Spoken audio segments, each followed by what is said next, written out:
Hi friends, welcome to BVK vlogs.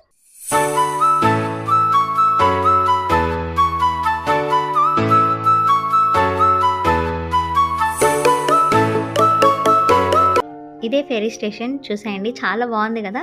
ఈరోజు అయితే మేము చైనాలో ఉన్న షామిన్ సిటీ దగ్గరలో మంచి ఫేమస్ ఐలాండ్ ఒకటి ఉంది, గులాంగ్యూ ఐలాండ్. అక్కడికి వెళ్ళడానికి అయితే స్టార్ట్ అయిపోయాం. చూడండి ఎంత బాగుందో ఫెరీ స్టేషన్ లోపల. గులాంగ్యూ ఐలాండ్ ఓవర్వ్యూ ఇది ఇలా ఉంటుందంట. అక్కడ అంతా చాలా బాగుంది చూడడానికి. చూద్దాం నెక్స్ట్ ఎంతమంది జనం ఉన్నారో చూడండి ఈ ఫెరీ స్టేషన్లో. ఈ గులాంగ్యూ ఐలాండ్ మస్ట్ విజిట్ ప్లేస్ అంట. ఇక్కడ టూరిస్టులు చాలా ఎక్కువ మంది వస్తారంట. చూద్దాం. మేమైతే టికెట్ తీసుకొని బోర్డింగ్ కంప్లీట్ చేసేసుకున్నాం, వెళ్తున్నాం ఫెరీ దగ్గరికి. నేనైతే ఫస్ట్ టైం ఫెరీ ఎక్కబోతున్నాను, చాలా ఎక్సైటింగ్గా ఉన్నాను. చూడండి, వచ్చేయండి.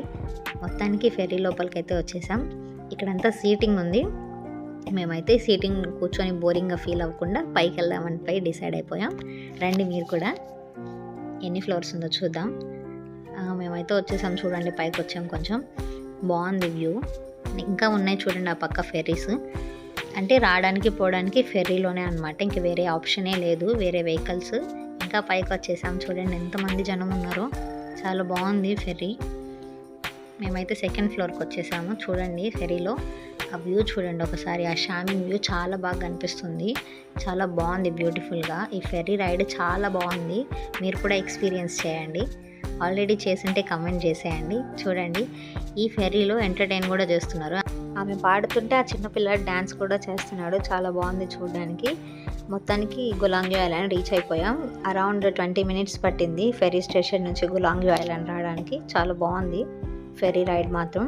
చూడండి ఇక్కడ కనిపిస్తుంది కదా, అంటే ఆ ప్లేస్ వరకు గులాంగ్యూ ఐలాండ్ అంట. చుట్టూ వాటర్ అనమాట. చాలా బాగుంది గ్రీనరీగా. చూడండి మీరు కూడా. ముందు చూద్దాం రండి గైస్. ఇక్కడ స్టే చేయడానికి హోటల్స్ కూడా ఉంటాయంట. చూద్దాము. ఇదే కులాంగ్స్ హోటల్, బాగా డెకరేట్ చేశారు. ఇక్కడ రెస్టారెంట్స్ అన్నీ ఉంటాయి. ఇక్కడ ప్రత్యేకత ఏంటంటే, ఈ ఐలాండ్ ప్రత్యేకత ఏ వెహికల్స్ ఉండవు, ఒక బస్సు తప్ప. ఆ బస్సు కూడా ఇక్కడ ఛార్జ్ చేస్తారనమాట. చూడండి ఈ లొకేషన్ చూడండి ఒకసారి. ఈ వ్యూ చాలా బాగుంది. సైట్ సీయింగ్ అయితే బాగుంది, బాగా ఫొటోస్ తీసుకోవడానికి చాలా బాగుంది. చూడండి రీల్స్ చేసుకుంటున్నారు, అదే టిక్టాక్ వీడియోస్ తీసుకుంటున్నారు. చూడండి ఎవరికి వాళ్ళే, ఎవరితో పని లేదు, ఇంకా ఎవరికి వాళ్ళు స్టాండ్ పెట్టుకొని చేసుకుంటున్నారు. చూడండి పిల్లల్ని అందరిని తీసుకొచ్చుకొని బీచ్ సైడ్ బాగా ఆడుకుంటున్నారు. చాలా బాగుంది చూడడానికి.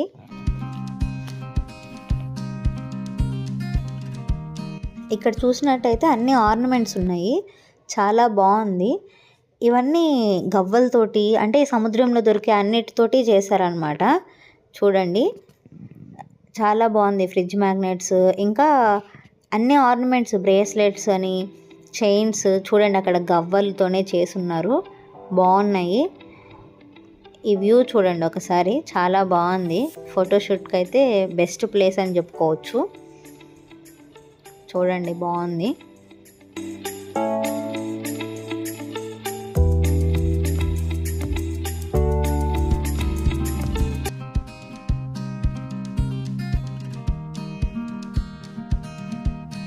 చూడండి ఫ్రెండ్స్, ఇక్కడ కనిపిస్తున్న స్టాచ్యూని కొక్సింగా అని పిలుస్తారు.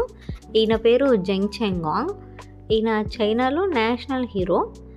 ఈ స్టాచ్యూ చైనాలోనే అతిపెద్ద చారిత్రక వ్యక్తుల విగ్రహాలలో ఒకటి. ఈయన 17th centuryలో మిలిటరీ కమాండర్ అంట. తైవాన్కి డచ్ పాలన నుంచి విముక్తి కల్పించాడంట. అందుకని ఈయనని దేవుళ్ళ కొలుస్తారు. చూడండి ఆ వ్యూ చూడండి. ఇప్పుడైతే మేము ఎంట్రీ టికెట్స్ తీసేసుకొని వచ్చాము ఆ స్టాచ్యూ చూడడానికి. చూడండి ఇదంతా పార్క్, హౌ యూ పార్క్ అంట. చెప్పడానికి కూడా రావట్లేదు ఆ పార్క్ నేమ్. చాలా బాగుంది. చూడండి మీరు కూడా. మొత్తానికైతే దగ్గరకు వచ్చేసాం. చూడండి ఆ బీచ్ వ్యూ చూడండి ఎంత బాగుందో. చాలా పీస్ఫుల్గా ఉంది. పదండి చూద్దాం మనం కూడా. ఈ కొక్సింగా స్టాచ్యూని సముద్ర పొడ్డున గ్రానైట్తో 16 మీటర్ల పొడవుతో నిర్మించారంట. చూడండి చాలా బాగుంది. చూడండి లొకేషన్ చూడండి ఒకసారి. చాలా బాగుంది. సన్సెట్ అవుతుంది ఇప్పుడు. షామిన్ సిటీ అంతా మంచిగా కనిపిస్తుంది. ఈ కొక్సింగా స్టాచ్యూ తైవాన్కి స్ట్రైట్గా నిలబడి ఉంటుందంట. చూడండి ఎంత బాగుందో.